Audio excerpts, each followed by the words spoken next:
ஒரே காருக்குள் ஜெயம் ரவியும் நிஷாவும். அட கடவுளே, குழந்தைகளுடன் தவியாய் தவிக்கும் ஆர்த்தி. கோவாவில் உள்ள பப்புகளில் பாடி வந்த நிஷா தனியாக சில ஆல்பம் உருவாக்கியுள்ளார்.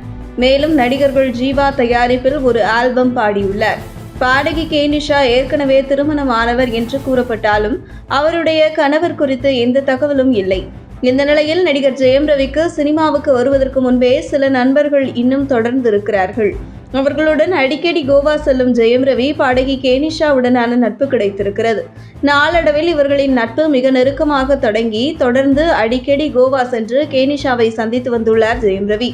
இந்த நிலையில் கடந்த சில மாதங்களுக்கு முன்பு ஜெயம் ரவியின் திருமண நாளன்று தனக்கு ஷூட்டிங் இருப்பதாக மனைவியிடம் தெரிவித்துவிட்டு கோவா பறந்துவிட்டார். ஆனால் ஜெயம் ரவி கோவாவில் ஷூட்டிங் இல்லை என்று தெரிந்து கொண்டு கோவா பறந்த ஜெயம் ரவி மனைவி ஆர்த்தி கணவரை சந்திக்க முயற்சித்துள்ளார்.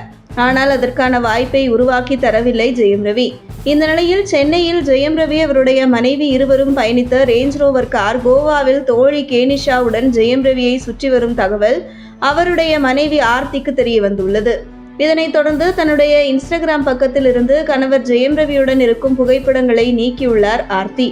கணவர் மீது உள்ள கோபத்தில் புகைப்படத்தை நீக்கிய ஆர்த்தியால் மனதில் இருந்த ஜெயம் ரவியை அவ்வளவு எளிதாக தூக்கி எறிய முடியவில்லை.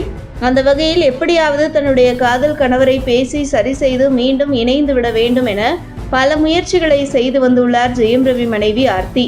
ஜெயம் ரவி பிறந்த தினத்தன்று நிச்சயம் தன்னுடைய கணவர் வருவார் என குழந்தைகளுடன் எதிர்பார்த்து காத்திருந்த ஆர்த்திக்கு பிறந்த நாளுக்கு முதல் நாள் தன்னுடைய மனைவி ஆர்த்தியை விட்டு பிரிவதாக ஜெயம் ரவி வெளியிட்ட அறிவிப்பு அதிர்ச்சியை கொடுத்தது.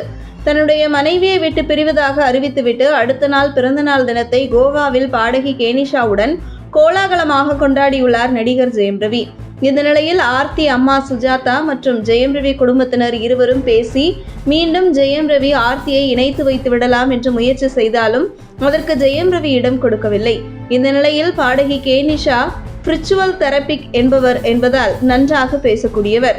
அந்த வகையில் ஜெயம் ரவியை நன்கு பேசி தன் கட்டுப்பாட்டில் வைத்துள்ளார் என்று கூறப்படுகிறது. இந்த நிலையில் கடந்த சில நாட்களுக்கு முன்பு நீலாங்கரை காவல் நிலையத்தில் தன்னுடைய வீட்டில் இருக்கும் பொருட்களை மீட்டு தருமாறு ஜெயம் ரவி புகார் கொடுத்துள்ளார். அந்த வகையில் கணவன் மனைவி குழந்தைகளுடன் ஆசையாக வாழ ஆசையாக கட்டிய ஈசிஆர் பங்களாவில் ஜெயம் ரவி இல்லாமல் தற்போது மனைவி மற்றும் குழந்தைகளும் தவித்து வருவது குறிப்பிடத்தக்கது.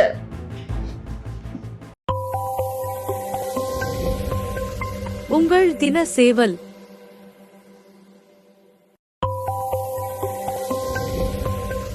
உங்கள் தின சேவல்.